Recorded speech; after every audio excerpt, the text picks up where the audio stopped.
A construção desse processo metodológico, ele passa por diversas camadas da minha jornada pessoal, né? Desde muito cedo. Sempre gostei muito de me organizar.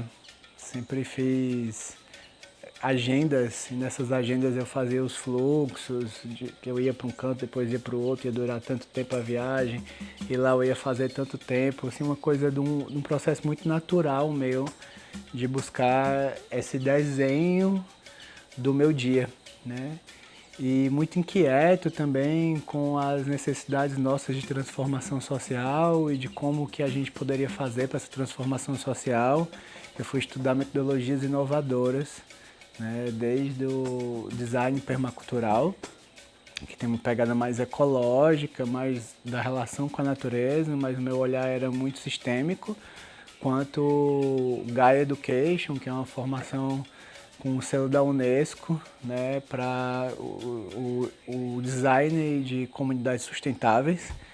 Dragon Dreaming, sociocracia, tudo isso eu fui me dedicar para entender como é que a gente poderia fazer para construir uma vida mais conectada com a gente mesmo, entendendo esse contexto maior de desconexão, de uma busca por alta produtividade, mas que muitas vezes é cobrado o preço da nossa saúde. Então essas tecnologias elas falam de processos mais compartilhados, distribuídos, e principalmente o Dragon Dream, onde eu segui uma jornada bem ampla, né, fazendo várias formações e chegando a dar cursos de Dragon Dream, fala muito sobre o processo de autoconhecimento, né?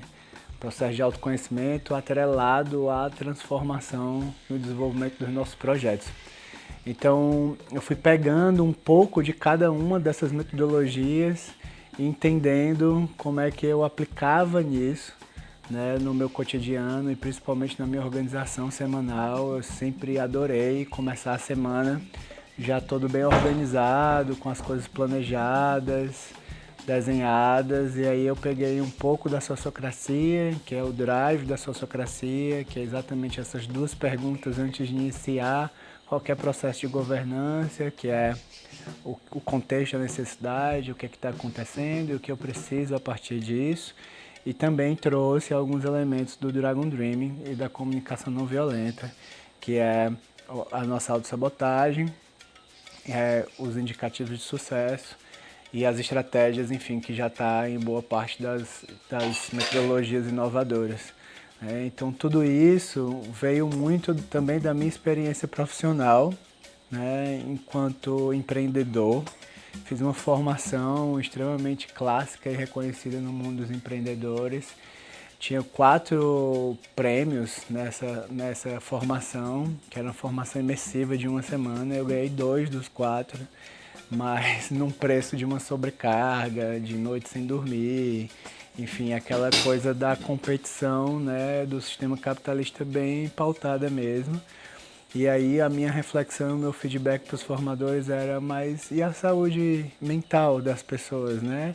Que para mim saúde mental é saúde emocional. E o emocional das pessoas nesse processo? Até quando a gente vai ensinar empreendedores a passarem por cima deles essa jornada árdua, pesada, né, meritocrática?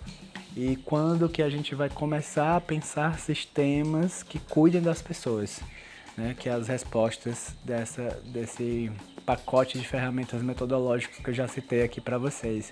Então esse processo de integrar produtividade com performance, com mergulho interior, com reconhecimento de si, com cuidado emocional, né, com pesquisa interior, né? Então eu consegui integrar uma alta performance profissional com uma alta performance pessoal. E alta performance pessoal não é o quanto de coisa que eu consigo fazer, mas alta performance pessoal é o quão conectado comigo eu estou, né? Então como que eu consigo, né, ser um ótimo profissional, ter um ótimo nível de entrega, mas estar conectado comigo mesmo, porque se eu não estiver conectado comigo mesmo, não vai se sustentar esse processo, né? Eu vou alcançar sucesso profissional e muitas vezes sucesso profissional é sucesso material, mas emocionalmente eu vou estar destruído, né? Então é necessário e urgente a gente atrelar o sucesso material com o sucesso emocional, né? Porque uma coisa não se sustenta sem a outra, né? Também emocionalmente eu não me sustento se eu não tiver também essa estrutura material, né? Então na minha jornada enquanto empreendedor, eu vi muito isso, né? Eu fui diretor de uma agência francesa que tem sede no mundo todo. Eu tive a oportunidade de representá-los no Brasil. E junto com essa representação tem um restaurante, uma pousada e era um monte de coisa para fazer. Cheguei a ter 23 funcionários sob a minha gestão. E o meu olhar para esses funcionários era muito de perceber que a entrega deles estava completamente atrelada ao bem-estar emocional deles. Então a gente fazia muita escuta, né? Muito, não só uma escuta acolhedora, mas uma escuta que acolhe e fala, mas essas são suas responsabilidades, que está com foco também na entrega, né? Então esses dois lugares, essa necessidade inclusive de integrar esse feminino e esse masculino em nós, né? Esse cuidado e essa busca, né? Eu gosto de falar disciplina e acolhimento, é essencial para o desenvolvimento da gente hoje, porque não dá só para a gente se acolher e deixar para lá tudo que a gente precisa fazer e nem passar por cima da gente para fazer tudo que a gente precisa fazer. Então o Prumo é em busca dessa integração, desses dois aspectos essenciais nossos, né? Dessa integração do nosso feminino com o nosso masculino, da nossa produtividade com a nossa tomada de consciência.